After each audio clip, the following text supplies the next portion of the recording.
हरे कृष्ण। आप लोग को स्वागत है भगवद गीता का कोर्स में। हम अभी भगवद गीता का दूसरा अध्याय के ऊपर चर्चा करेंगे। दूसरा अध्याय का पहला पार्ट 1 से 6 श्लोक तक हो चुका है। आज का श्लोक जो है 1 से 6 श्लोक तक हो चुका है। आज का 7वां नंबर श्लोक है। अर्जुन अनंत कोटि ब्रह्मांड का नायक जो परात्पर भगवान श्री कृष्ण के शरण ग्रहण कर रहे हैं।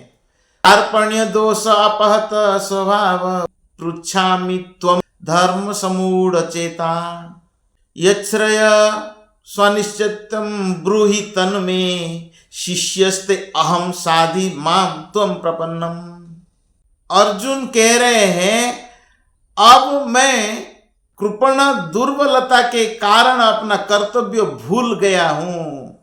अर्जुन तो अपना कर्तव्य युद्ध करना वो भूल गए हैं। सारा धैर्य खो चुका हूं। ऐसी अवस्था में आपसे पूछ रहा हूं कि जो मेरे लिए श्रेयस्कर हो निश्चित रूप से बताए। अब मैं आपका शिष्य हूं। अर्जुन अभी भगवान श्री कृष्ण के शिष्य बन चुके हैं।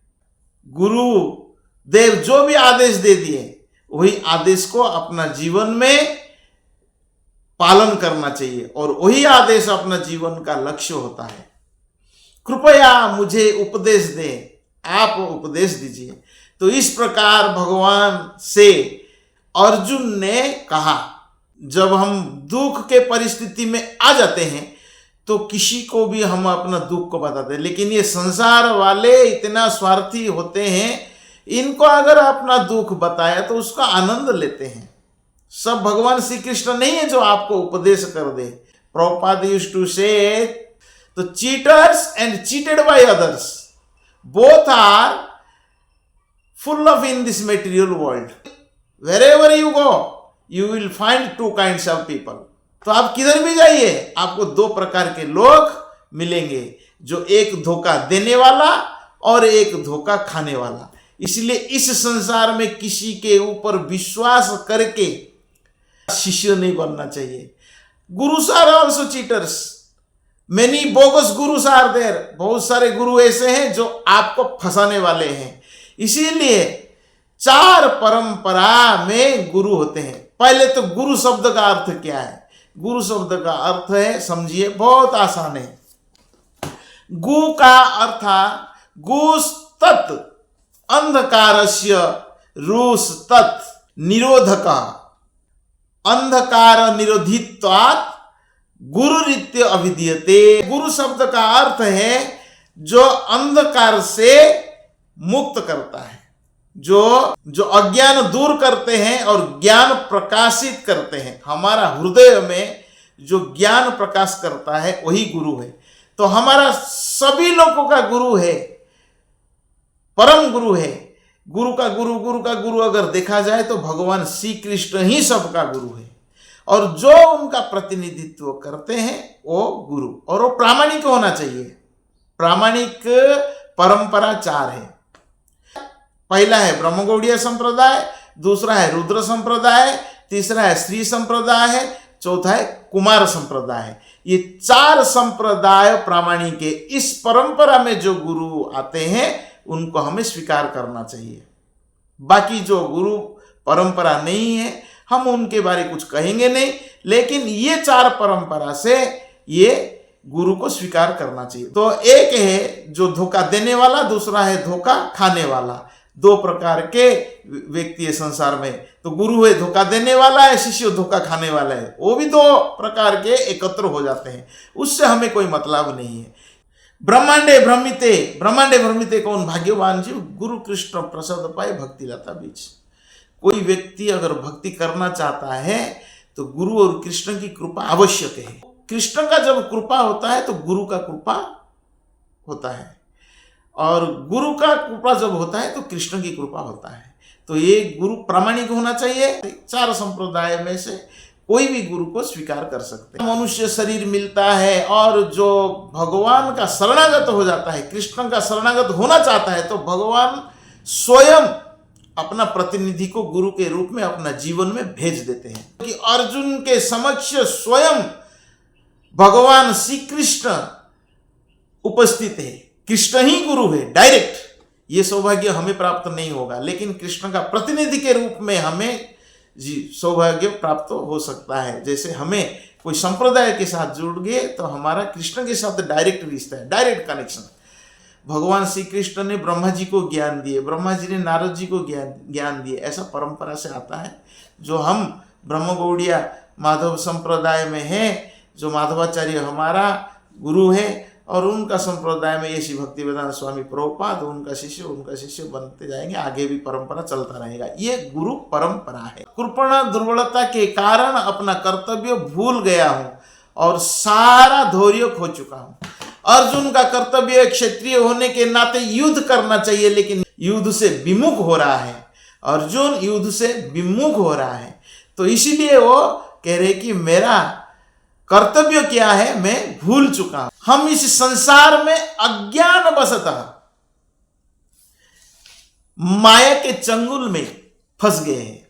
माया क्या है? जनस्य मोहोयम अहम ममेति, यही माया है, मैं हूं और मेरा है। शास्त्र के अनुसार कहा गया है अर्थात ब्रह्म जिज्ञासा, who am I and who is God and what is my relationship with God, और भगवान कौन है, भगवान के साथ मेरा संबंध क्या है। जब इस संसार में आ जाते हैं, जैसे हम जन्म लेते हैं, तो हमारा इस संसार में सांसारिक संबंध बन जाता है। ये हमारी माँ है, जन्म लिया माता से, ये हमारे पिता है, पिता से जन्म लिया, ये माता पिता है, यही गुरु है, यही सब कुछ है। लेकिन उससे पहले जन्म में और कोई हमारी माता पिता था, हम भूल चुके हैं, और हम इस संसार में बार बार जन्म लेते हैं, तो ये हमारी संबंध हो गया।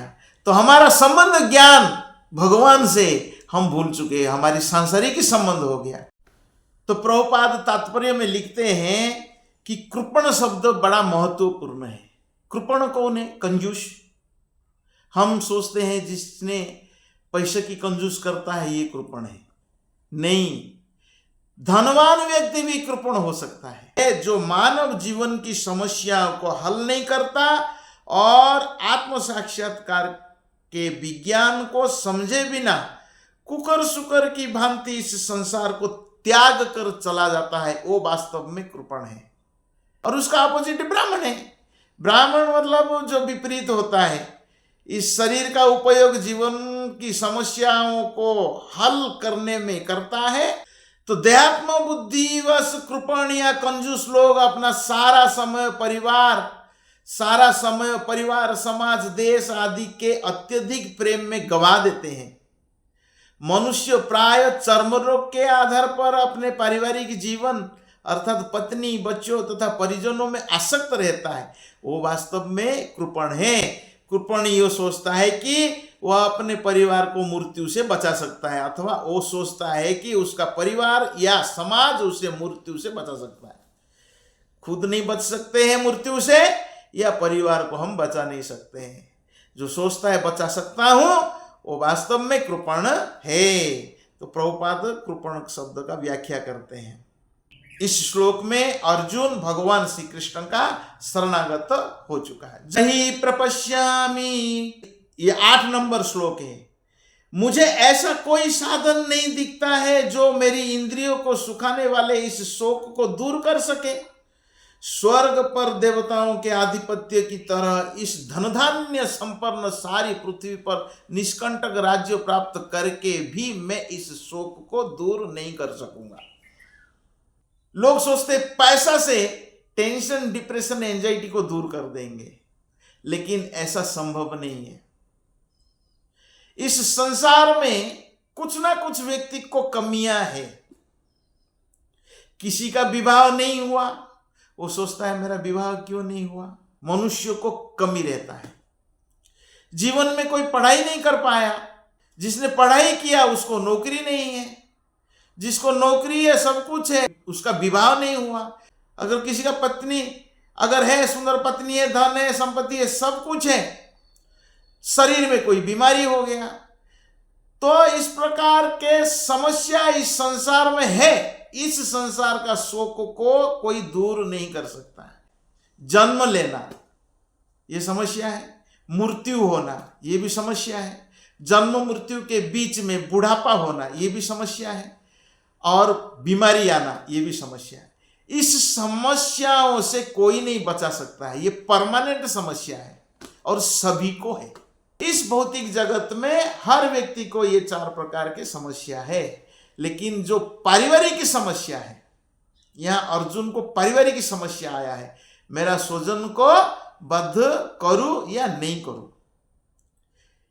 एक तरफ से क्षत्रिय है, उनका वध करना चाहिए, क्योंकि युद्ध करना क्षत्रिय का धर्म है, धर्म के लिए तो युद्ध करना ही चाहिए। और दूसरी तरफ से समस्या है कि ये सब तो मेरे ही माया है, और माया के कारण वो सोचते ये लोग को मारकर मुझे क्या लाभ होगा, इसलिए युद्ध नहीं करना चाहते हैं। तो धर्म संकट, तो अर्जुन धर्म संकट में पड़ गए। निष्कंटक राज्य प्राप्त करके भी इस शोक को दूर नहीं कर सकूंगा।